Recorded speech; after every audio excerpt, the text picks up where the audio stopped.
Hi there. Welcome to The PrevenTable, the podcast giving you a seat at the table with conversations about the intersection of alcohol, drugs, and mental health in everyday lives. Take a seat and join us. Welcome to The PrevenTable. With me today is an esteemed guest, and I will get into her introduction in just a moment. But before we do, as always, as I start every episode, it's just really important for us to recognize Hubbard Radio, who provides the space and the time and the technical support for us to come here. We've been doing this now for 4 seasons, which is just incredible, and just really grateful for Hubbard allowing us to uplift some amazing work that's happening in St. Louis and across the nation. So speaking of incredible work, with me today is an esteemed guest, an elected official, actually our first elected official on the pod. Oh, so wow. Welcome, Chairwoman Shalonda Webb. Thank you so much. Thank you so much for having me. And then to say I'm your first elected official, I am elated and humbled, right? I'm like, who is she speaking of? Esteem. It's just Shalonda. So thank you so much for having me. And I'm going to just tell you right now, like, I am a political nerd. Okay. I graduated, my degree is in political theory. I watch a lot of news and do a lot of reading, and I've always wondered what it would be like to be a local official. Mm-hmm. So first of all, I'm kind of geeking out because I'm very excited. But did you always want to be in politics? Is that a joke? Yeah, like you should see. I wish people could see my eyes, right? No, I'm the total opposite. So I've always been a nerd. I am a software. Just a different kind of nerd. So I was a political nerd. You were like a software engineer, math nerd. Math junkie all my life. So I always trust math because 1 and 1 is always 2, right? And so ever since a little kid, I've been always interested in math. And then when I might have been in 9th grade, I got exposed to coding. And so my Miss Harris, my business information technology teacher, introduced me to coding.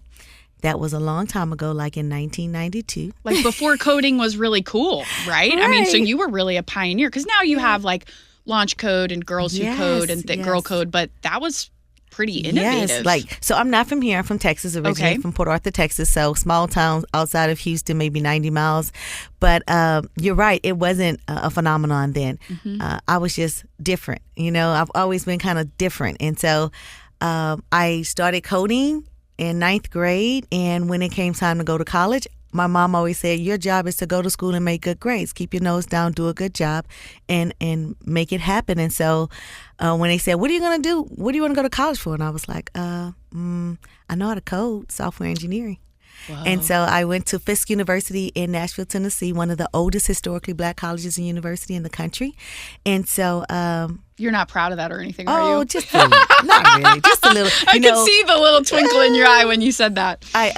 People tease me all the time because they say, here come trouble. And I say, I'm good trouble, as my alumni would say, Mr. John Lewis, who was a pioneer. So he went to Fisk University as well. Wow. Yes, ma'am. And so I say, I stay in good trouble. But no, I didn't have any aspirations in politics. In fact, I was hired from the Boeing company directly from Fisk University. So I've been at Boeing since I graduated from college in 98. This is my 25th year, embarking my 26th year at the Boeing company, 18 years as a software engineer and 8 years in leadership. Whoa. And so, And I think a lot of people don't realize, they think that local politicians, and I'm talking, county council, school board, people that are elected. Mm-hmm. I think the thought is that this is your like full-time job and that you make really good money. Oh, well, yeah, could we bust that myth? And Please. In reality, most local elected officials have like day jobs in order to support their ability to be a local elected official. Yes, I say this all the time. Now, there are some that have been a legacy of politicians. I am not cut from that cloth. I literally got into serving my community by helping my neighbor. I've always been a volunteer type person, always engaged in Mentor St. Louis or Each One Teach One or the Boys and Girls Club, a cheerleader coach at one time, so always giving back to the community, but helping out my neighbor as she was trying to navigate and get some services through the county. This is kind of what officially made this. And then my husband, who was at one time a state representative, like, Shalonda, you really are good with this. And I'm like, I'm good with being in the background because I like to implement things. Like, you give me the thought, I'm going to try to make it come to fruition. And so that's just how my mind worked, the analytical process and just getting things done, being resourceful and figuring out the core of the problem and trying to come up with a holistic solution. So that's how I got into this lane. And so I know they say I'm an elected official, which I am, but I am not a politician. And so when I say that, I'm not, I wish in this country it wasn't seemed so negatively as a politician. Right. People think politicians are dishonest or slick. People say that like really good people don't ever run because they would never win. They're not backed by money. That's, and that's what we have to change. And so I think I am creating a lane that's different, because even as I talk to some of my colleagues at the Boeing company, first they go, how do you maintain all of this? No kidding. And I said, God's grace and mercy. Two great teams. One is a mighty team of one on the county side, and one is a team at the Boeing company.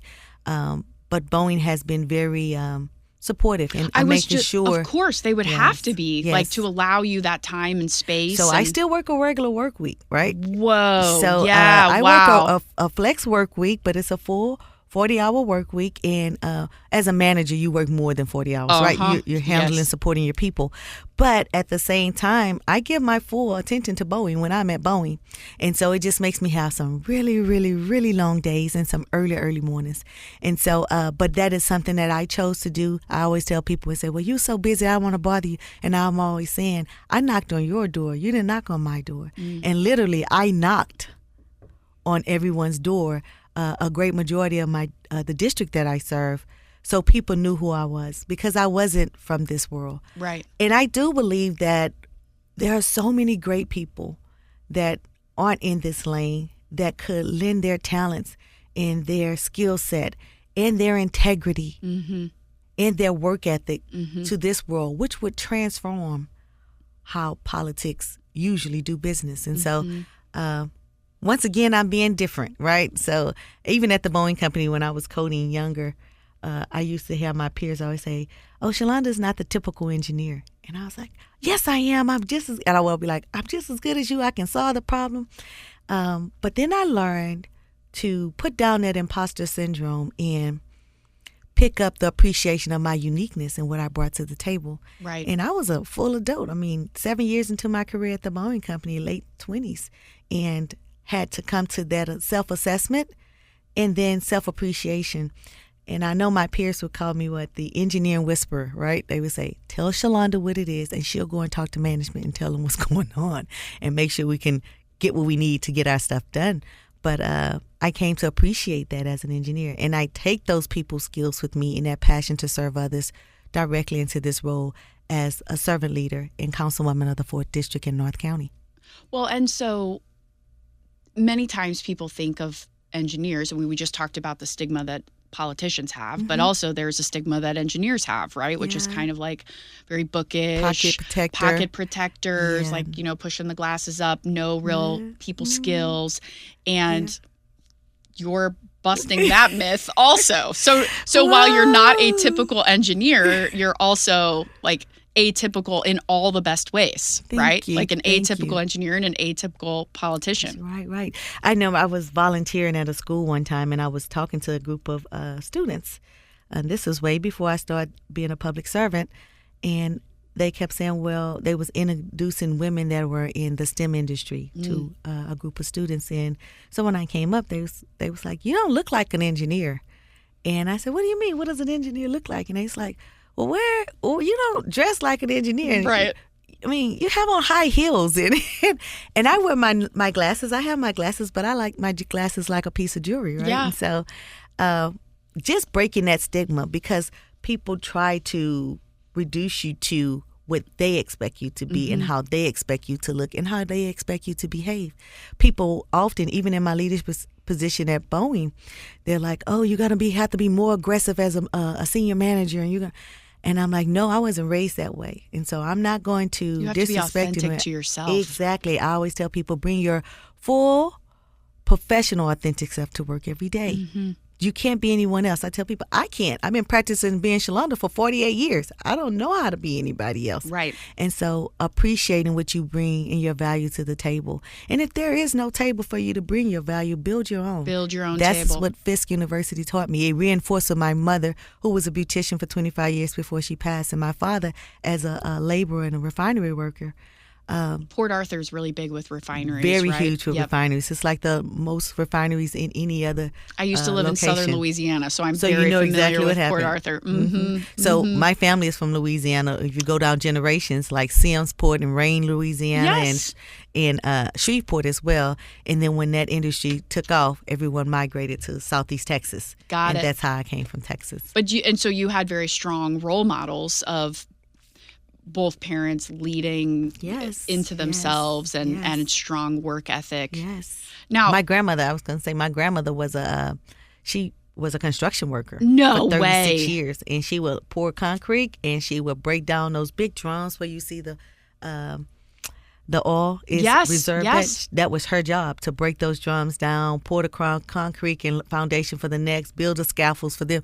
That is what my grandmother did. so you have lineage in people just breaking down walls and not meeting, the just standard. get it done. What did you need to get it done and take Wow. care of your family? That's what you do. Wow. So speaking of that, so I know as chairwoman of St. Louis County's council, you're really tasked with kind of guiding and paying attention to St. Louis County as a whole. Yes. But obviously you are most concerned with your district, which is District 4. Yes, ma'am. Could you talk a little bit for people maybe who aren't familiar, like what is District 4? Like, can you kind of give a characterization of your home district? So first I want to say District 4 is a beautiful district with an overwhelming amount of untapped potential, and we fight against a lot of stereotypes. But they are It kind hopeful. of seems like a theme, right? right? I know, right? Like, I'm gonna get some theme music. I know, this is like your theme here. This is like your walk-up song. Right, Okay, all right. I'm a survivor, Beyonce, That's right. Okay, Destiny's Child, right? I love it. All right. But demographically, it's very, very diverse from the aspect of, I know people think in North County it's a black community and they're all the same. North County is very diverse. Yes, it is. It is, and when people try to paint us monolithically, I have to explain to them, no, you don't understand. There is, and not only you don't understand, let me show you. I love to bring people to our community, especially those who want to engage and help, and let them see so they can learn and interact to see how they can help. Not you tell us how you want to help, but how you can help. But also see the vast differences in how broad Catholic the North County region is. So yes, we have some areas that have some disparities that are greater than others, whether it's transportation access or in other things. But then we also have people in $400,000 homes in North County. Yes, you do. And so when we talk about food insecurities and people's like, oh, we gave so many boxes of food. And in a state of emergency, the appreciation for those boxes of food is great. But do understand this at the same time, in that same sentence, that in this community, there are people, we all want a grocery store. We appreciate the innovation of a mobile market where they can bring produce up, but there are neighborhoods, as I said before, they don't want you driving up and down their streets with some yams and greens on there, right? They want a grocery store because they have paid their taxes, they take care of their homes, they are contributors to their community, and in all decency, that's what we need to do. So when I talk about how diverse North County is, it's about economic diversity, it's about education diversity, and it's experience diversity. And so all of those things have to be taken into consideration beyond the tone of our skin. Right. And so often in St. Louis, but I know a ton of other cities as well, we so often think of racial diversity in terms of black and white, but North County is very diverse in terms of different ethnicities and different populations that have settled there. Yeah, we have a growing African community. We have a growing Hispanic population. And so much of that is because of the land. Yes. That's the beautiful plots of land and the farming that is really taking place in North County, right? I mean, you all have some incredible urban farms that are seeking to like get rid of food apartheid for once and for all. That is so true. And so that was a part of our efforts for getting ARPA funding in some of these areas, because there are some people doing phenomenal work. And I'm going to mention Janet Lewis by name and Rustic Roots Forum. Yeah. Not only are they going and growing and creating life, they are teaching. I mean, she teaches people how to how to harvest honey. She's teaching people how to compost. She's teaching people how to garden. She's doing a phenomenal job at the same time as taking care of some of our most vulnerable community members, like our seniors, and giving them produce every week to ensure, because some of them are not mobile. Some of them don't even have family around anymore. And so whether they have passed or whether they have moved farther away, and she becomes that beacon of hope in our community. And she's even calmed people like me down, like, calm down, take a breath, Shalonda. Come here and have a relaxed motion. She has an erg on her property where they do yoga and things of that sort. So those people are the ones who are in the grassroots of helping our community. You know, oftentimes people, especially when they talk about North County, all of the negative, they need to pull themselves up by their bootstraps. We have grassroots organizations like Rustic Roots, like JADISTA that focuses on domestic violence, and other that are doing just that. And so my job is to ensure that they can get as many resources as possible, because they are taking care of our community. Because after 5 years of Shop and Save, 3 Shop and Saves closed within a 5-mile radius, they stepped up and filled in the gap. And so now we must take care of them as well, so they can continue to give those services. And that is why I am so somebody say dogmatic. They said, you seem so polite, but you can be very firm and direct. And I said, yeah, and why is that wrong? If it was someone else, they would be considered strong-willed and taking charge and making sure things get done. And all I'm saying is I am doing the same. Now, I'm never going to be disrespectful or tactless, but that doesn't mean I don't know how to be firm and get my point across, and then not just hold others accountable, hold myself accountable as well. So every day, every decision that I'm making, I'm kind of getting off subject. I pray. I'm asking, I submit myself to God. Like, God, cover me. Your will be done in my life. Direct my decisions. Order my steps. Protect me from danger seen and unseen. Cover me, Lord God. In every decision that I make, I seek your guidance and your discernment. And so I take that and doing the homework, because remember, I'm a nerd, so I want to see all perspectives. I'm so good at doing homework. Yeah, like, I'm if good. somebody People wants say, something you done, just give me homework. Yeah. People say, you're so smart. I say, no, I'm really studious. I study. Yeah. I prepare myself. Yep. That is how I made good grades. It's not that. I know. My husband, we went to take the SAT. We was in high school. We've been dating since 16, but he went to take the SAT, and the night before he had a basketball game or something else. Yes, that's my sister. She just does so well on the test. Meanwhile, I'm taking the prep courses. I did 6 weeks of prep. I know. I know. And I still didn't do nearly as well as she did. And he scored higher than me. I know. Look, and then we were getting ready to go in for testing. He's like, sweetheart, Sean, that was my name, my nickname. He said, you got 2 pencils? I said, dude, you don't even have pencils? Meanwhile, you have like all of the pencils that have been pre-sharpened, some candy peppermint, got all of the little prep stuff. That's right. And he scored like 200 or 400 points higher than me. Isn't on that the so test. annoying? I was so irked. But getting back to the fact that, no, I just want to do the homework and study. And I am the type person that is collaborative. And I credit a lot of that, not just my upbringing and my education, but at the Boeing company. Yeah. You know, one thing I learned from there is find a way. And I give credit to Boeing about that all. It's like, it used to be one of our core values. It's changed the wording, but the principle is still there. Be resourceful. Find a way. Work within the guidelines. That's one of PrevenTed's core values. Okay, be resourceful and find a way. And I bring that aspect to that core value to everything that I do for the county. It's like, okay, I know it's easy to say no, but let's work through the hard to get to a yes. I'm not afraid of hard. Let's just get it done. And kind of put your head down. And get study it done. for the test, do the work, show up.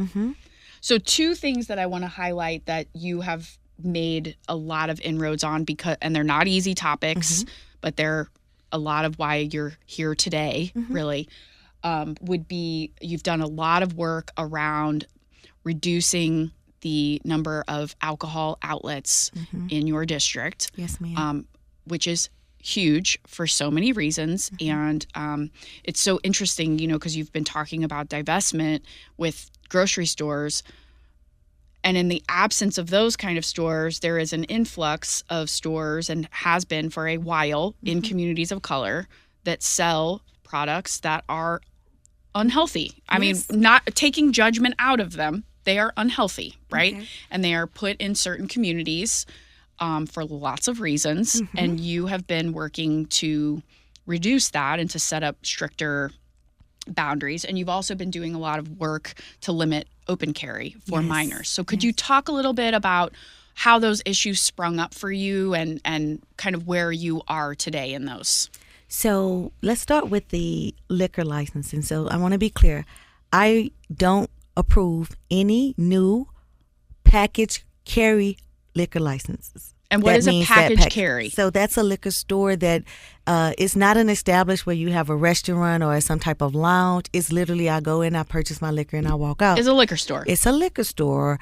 And so this came about because I live there, right? And you often talk to people and they say, we don't want us to end up like certain areas where all they got is a gun store, a chicken shack, and liquor stores. And a title like payday loan. And a payday loan. So we talk about it, but and excuse the slang reference, but you got to be more than talk about it. You got to be about it, right? So those are hard decisions. And let me tell you why it's hard. Because when you start that, it sounds really good. Everybody's on board. But when you have to walk through it and deal with the consequences of those decisions, whether they're good, bad, or indifferent, it's easier to just say, well, just let it go. And the business owners and they, they're very upset. And all right. Oh, and I had a conversation with one, and I've had conversations with plenty of them, and I'm like, I let you come and talk to me. We can talk about it, but I'm going to tell you my reasoning why. We want to transform our community. We want our community to be stronger. We want it to be healthier, and we want it to be safer. And so one of the entities of liquor stores in such abundance is tearing at our fabric of how we can heal ourselves, how we can grow and transform. And I've had conversations with this one particular one time, and they told me, oh, well, liquor stores has been in my family business for 25 years. And we're really good in your community, and we keep our store really clean. And I'm like, I am glad you keep that store really clean. But what it's doing to the people in my community, those who are dealing with other coping issues where they use this as a coping mechanism, this is hurting my community more. And I remember him telling me, well, yes. And so as I was talking with him, he had a card, and when you flipped it over, it talked about him on there having a hotel chain. And I was like, oh, you know what? We're building a Wildcat Park, and it's going to be an international attraction, and we're going to need to be prepared for those tourists to come through. So I know the liquor store isn't an option, but would you like to consider a hotel? This is he said, yeah, that's my family business as well. He says, but the liquor stores do so much better in your community. So what you told me is that, and I get a little emotion when I think about it, I'm not good enough to put a business that's going to generate revenue and help build something, but I am good enough to put your waste in. So that hurt me to my core because it just reinforced the stereotypes that's plaguing my community. And for those who don't even, and so one of my other questions is when people want a liquor store, I say, oh, so do you live near the area? Right. Well, no. I live, but my business has been here for 10 years, 15 years, 20 years.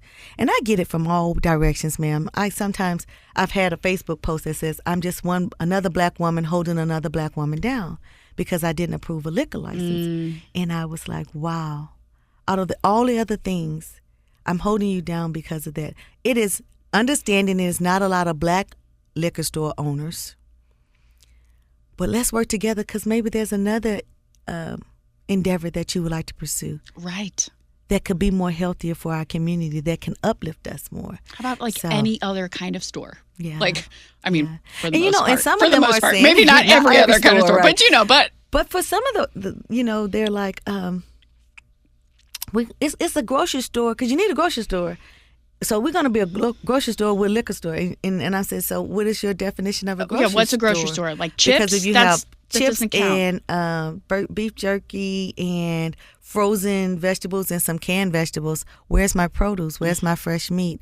Where's some healthy options? So that's not a grocery store. You're trying to, what I call, blindside me here. Right. You're trying to hoodwink me on that. Well, so I was telling you before we started recording that, I've paid attention to your work in this space, not only because of PrevenTed, obviously there's a clear connection there, but also because of the work you've done with Transform 314 and Kelly McGowan. And she was on a previous episode, and we talked all about how I've known her since, she was in elementary, middle school. But, she does so much work around destigmatizing the political process and helping people get involved and tune in and show up. And we know it's hard, and we know people have obligations, but also like an educated voter is so critical, right? But then coupled with her concentration on the built environment, which we know is so paramount. I mean, if kids are walking past on their way to school, broken bottles and liquor stores and, boarded up things, I mean, that contributes to their psyche. Oh, definitely. And it contributes to not feeling like proud and safe and valued. And so it's not, just to be clear, we're not against liquor stores, but we want balance. Exactly. I think you put that very clearly. And one thing that I was going to share, even with working with Kelly, she's phenomenal. Kelly's just the best. Phenomenal. She did, in one of her endeavors, she did a cartoon. Oh my gosh, I've seen it. That explains the political process. Yes. I love it. Yes. And she had me, my hair was there. She had us nailed, and I was like, this is phenomenal. And so when I go to schools, I want to share information like that because I want them to understand. When I grew up, it was a class that you took to make you understand civics and government much better. And I don't think they have it as much as they do now. It's not a strong focus, and I think it's a disservice to our youth. But in any case, Miss Kelly is doing her part, once again, to say, no, we need this. And so the cartoon was phenomenal. It was. One other thing that she does that she did with me when I was looking at food insecurity. So I put a survey out when I first came in, and we started talking about what are the top priorities for my community. And food insecurity was one of them. And one thing that Miss Kelly did, so I'm a nerd and I like data. And so, and being able to take that data in to justify or confirm what I think a decision needs to be. And so she went out as a part of her endeavor was to go and assess the stores in our community. Oh. The quality of food, where she looked at the expiration date, she looked at the type of food it was, the health, nutrition that was in the value of their food. She did that for every stores in our community. So she went to Dollar General, she went to Walmart, she went to convenience stores, corner stores, and even the grocery stores, and did a comparison for us. And so I was able to take that data and then to justify when our community said, hey, what should we do with some of this federal money we're getting out the recovering from COVID? I can say, I know that we need to address food insecurities. Not only did our community suggest it overwhelmingly in District 4, not in other districts, but mostly in District 4 and some in District 1, the other side of North County. Here is some data from assessing the stores that came from another entity. Now, it wasn't a $500,000, $300,000 study, but it was just as effective. Yep. And so Kelly is phenomenal in the work that she does. I am just so proud to know her and so grateful that she's willing to share her knowledge with me. One thing, as I said before, I'm a lifelong learner. I never pretend to know something that I don't, but I do seek out those SMEs. I'm sorry, I'm talking Boeing. Subject matter experts. Oh, okay. To help me say, okay, this is what you need to look at. And when I appreciate those who don't just say, yeah, but they hold me accountable and correct me. So that's when I know that you care enough to make sure I'm getting it right. Yep. And Kelly has been one of those trusted voices in my year. Excellent. Excellent. Talk to me about open carry. So open carry, I passed legislation last fall about open carry because many of us don't know this, but the children know this, that Missouri had no age restriction for open carry. I heard that the other day, and I thought I was going to fall out. Okay. I thought I was going to fall out. I was like, I'm sorry, can you say that again? Yes, that was a true statement. So it didn't have any restrictions. And so people would argue with me. And I had one of the gentleman who helped not only the legislation that I pulled forward for the county, but he also worked with the city as well. But he even sent me articles where they said Missouri was the baby carrying state because there was no age limit. And so this law has been in existence since 2015. So over time, the young people have gotten knowledge and whiffed of it, even though us old people have not. We was like, oh no, that don't make common sense. Don't depend on common sense in this one because it's not common sense. And so I have to give the legislators in the state a benefit of the doubt that they had no legislative foresight to see that there was going to be a plethora of open carry among minors. Yeah, because no politician in their right mind thinks, a 10-year-old should have a gun. And this isn't anti-gun. This isn't anything like that. This is common sense. There was is it basically like a loophole or something like that? So there was that loophole, which we were able to leverage. Is not challenged in court, not for the city nor for the county. But what it allows us to do is in this governing body, because to be in any governing sub-district, that they can put forth some restrictions on limiting minors being able to carry. So what I was trying to do, and please hear me clearly, I'm not trying to lock away people's kids and throw away the key. That is not the purpose of this legislation. The purpose of the legislation is to remove the illegal guns off the street and create responsible gun owners, right? It's not taking away anybody's Second Amendment right. It's about making sure that those who have guns are responsible gun owners. And what the legislation does is require, if you open carry, you at least have to have a concealed carry permit. In order to have a concealed carry permit, you have to be 19 years of age. Mm-hmm. So that helps with the 13-year-old and the 10-year-old and whoever can pick up a gun, carry it. And then it also, with that concealed carry, you have to have at least some type of training. Yes. So again, I'm just wanting to create responsible gun ownership and simultaneously remove the illegal weapons. Because if a youth is pulled or not pulled over, is walking and the police approach them, before this legislation, police couldn't even approach them. And it was causing havoc in areas in my community because people would call and say, police, we see these youngsters with these guns, do something. And the police was like, it's nothing we can do. They legally can carry this. How could they? They under the age of 15. Yeah, the law allows it, but we didn't pay attention to it. And so by giving them this tool, the police this tool, they can at least approach a person responsibly and carefully within their profession. And then once they retrieve the gun, that person can come back and get it at court. You just have to bring your proper documentation. And while we take it off of them, we can test it to see if it's been used in a crime or if it's been stolen or defaced. And then it's something different now. Most times, 9 times out of 10, youth are not going to come back, go and try to retrieve that weapon again. Oh, are you kidding me? They're not going over there and say, give me my gun back. I got it off of Facebook. My friend sold it to me. Well, and just to hit it on a fine point here, you are not suggesting that kids should be thrown into the juvenile detention center or that we are going to enforce our way out of what's going on with mental health and youth right now. And as a matter of fact, you have some really cool initiatives with youth in need in your district, right?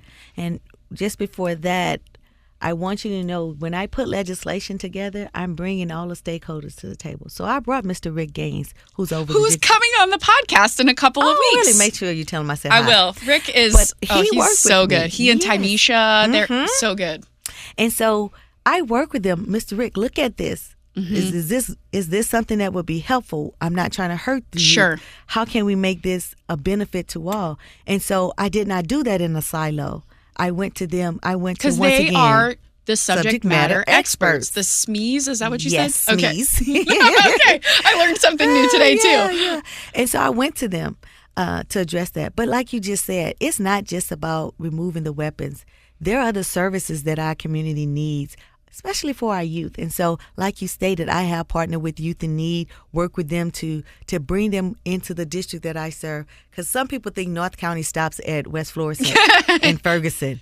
It's so much further. It's deep north, right? And so Youth in Need will be coming to the Spanish Lake area, and they will be providing their their services for mental health and behavioral services, which we need. We need to break the stigma on it. Because I come from that generation, don't tell your business, don't you talk about what happened in my household. Be strong, pick up yourself from the bootstraps, man up.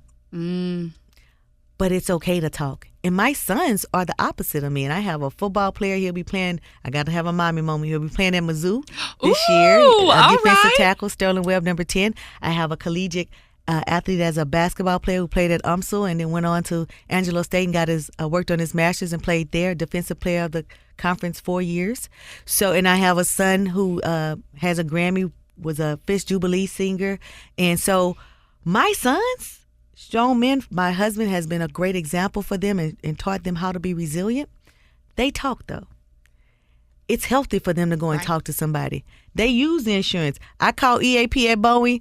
They call EAP as well when they need to talk to somebody. That's awesome. And Youth in Need is coming to help tear down that stigma and get us real coping skills and real healthy mental behavior so that people skills. so that kiddos in crisis and their families are not thrown into another system. We're getting the help that they need. We're providing them the coping skills, meeting them where they are. Youth in Need is great. They can even come out to schools and trips and all of those kind of places. That is plus it helps extend the law enforcement and make sure that their services can be used elsewhere and in other places. So it's really sort of a win-win. It definitely is. And one thing with the Youth in Need, they're definitely going to be embedded in our community Love now. That. And so being embedded, they care, and the director, Ms. Demetria, she lives in our community. And so all of that matters. Yes. When you are trying to transform a community and make sure that it has access and the amenities that they need, but they have a strong foundation as well. So we don't want our people to wait until they're in crisis to call Youth in Need. It's all about prevention, isn't it? I was about to pull on your name. You beat me to it. So yes. Being proactive and preventative with that. And that's what we want in our community from many different aspects. Yeah. I mean, it does seem to me like North County, your district and North County in general is really sort of leaning in to say, this is what we need. We deserve it. We have the resources, especially there is more money than has been before. So let's make sure that those funds go to all areas of the county for things that are going to pay off now, but also in future generations. Yes. That's right. You have a back to school rally coming up, or back to school bash August 3rd. Yes. And so coming up August 3rd, we'll have our back to school bash at the North County Rec Center. It's going to be an all-day event. We'll have services for our students. We'll partner with Youth Need and Little Bit Foundation for uniforms. Awesome. And Urbanly with book bags. We'll be partnering with the PAL, the Police Athletic League, where they'll be providing shuttle services from different communities, so we don't have the hurdle to getting people there. You know, it's about equity. That's right. I know every area needs something, but we need to create equity. And North County has disparities that have gone on for decades.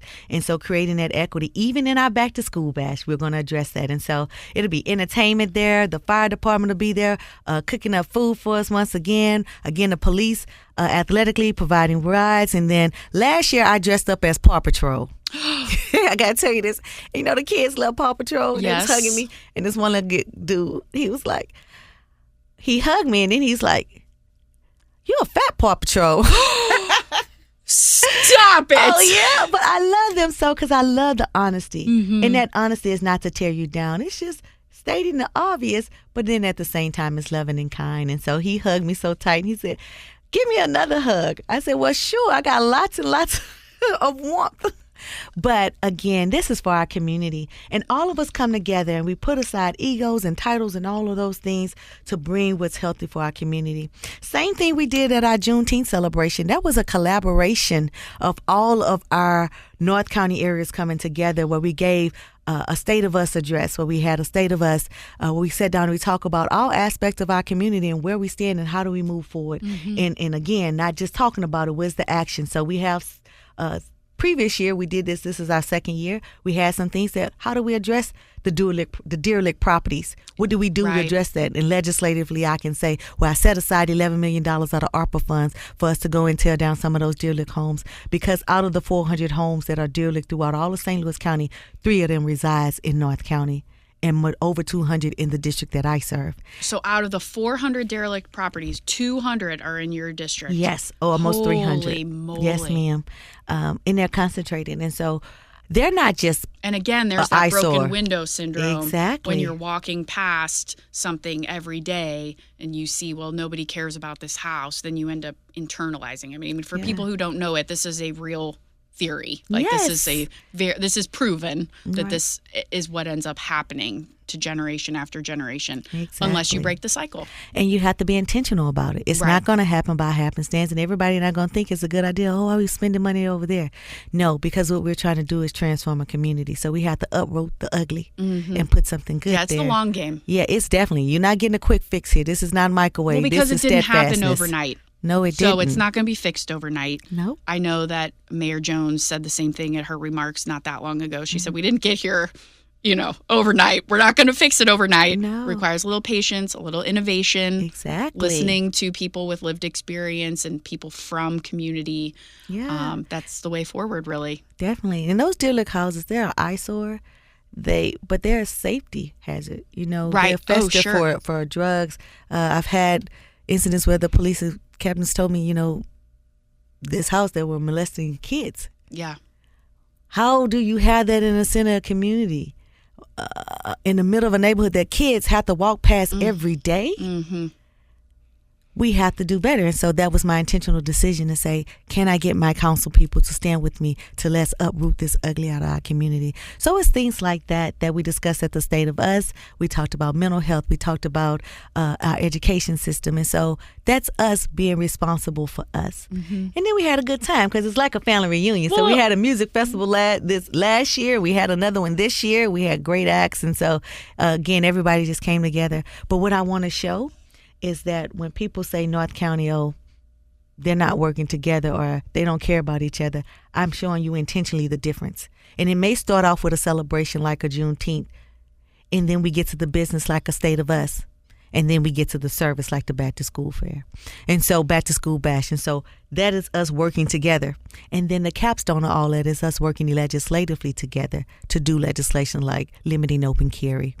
We're going to have to start working on doing some of this reckless driving around here. Right. I tell people all the time, some drivers look at stop signs and yield signs like decoration. Right. And they look at the signal light like a suggestion. I'm like, you're supposed to stop on this, right? And so we're going to have to address that. And that's not, again, that's long game. But us working legislatively together as we built our coalition, as we built our collaboration, now let's focus on the business and the seriousness of it and work together to get some meaningful legislation that would help all of our communities. Because policy is where real change happens. Exactly. And then if you win the lottery or get hit by a truck tomorrow, the policy continues. Exactly. Because as much as you're part of this work, the work needs to continue beyond you, right? Oh, you can't definitely be the figurehead and the torchbearer. That's where policy comes into place. And that's where... And policy's sexy. I'm sorry. It is. I appreciate that. Because my husband be teasing people. They say, y'all don't know Shalonda. So when y'all sleep at night at 2 o'clock in the morning, Shalonda read legislation. Because she done been to Boeing all day. She done went to 2 or 3 community meetings when she got off. Then she had to run by my son's basketball game. And now at 11:30 at night, she can sit down and actually start reading legislation. So at 2 o'clock in the morning, she's just like, oh, okay, we finished that. Okay, let's go take a nap because I got to be there at 4 to prep for my Boeing day. So again, like you said, how do you balance this? It's grace of God that's sustaining me, but it's also about long days. And I won't even make it seem like it's nothing else. Because where I am, whether I'm in the Boeing space or I'm in the county space working for the community, where I'm there, I'm 100% there. And when I go and switch my hat to the other, I'm 100% at the other. I do feel like you are very present in the moment, even. I mean, you probably could be 17 different places. Mm-hmm. You are here, not just physically, but also mentally here. So Thank you for that. Thank you. Thank you for being our first elected official in 4 seasons. I hope I was worth it. Yes. It was. It's true honor, though. Seriously, really appreciate you taking the time. We know that it is a very busy, purposeful position. You carry a lot of weight on your shoulders because you care about what you do.